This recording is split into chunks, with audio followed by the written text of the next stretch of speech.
சமீபத்துல கேப்டன் விஜயகாந்த் அவர்கள் இறந்து போனார். அவர் இறந்து போன உடனே தமிழ்நாட்டிலிருந்து எல்லா மக்களும் உங்க தலைநகரை நோக்கி படையெடுத்து அவர் ஒரு முறையாவது பார்த்து விட முடியாதான்னு எல்லாரும் வந்தாங்க தானே. விஜயகாந்த் அவர்கள் சினிமால நடிச்சு 13 ஆண்டுகள் ஆயிடுச்சு. அவர் மேடையில வந்து பேசி பல ஆண்டுகள் ஆயிடுச்சு.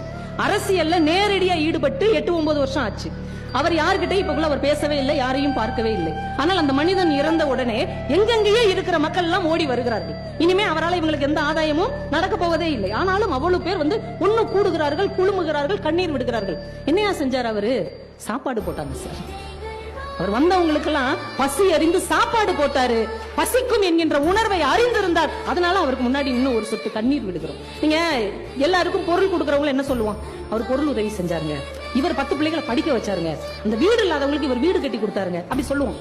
ஆனா சாப்பாடு போட்டவங்களை நம்ம தமிழ் இலக்கியம் என்ன சொல்லும் தெரியுமா? உண்டி கொடுத்தோர் உயிர் கொடுத்தோரே என்று சொல்லுவதுதான் இந்த மண்ணின் அறம்.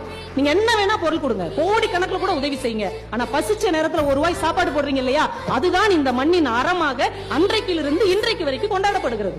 நல்லவர்கள் இறந்து போகலாம், ஆனால் அவர்கள் செய்த நன்மைகள் ஒருபோதும் இறந்து போகாது என்பது விஜயகாந்த் அவர்களுடைய மறைவில் இந்த மண் கற்று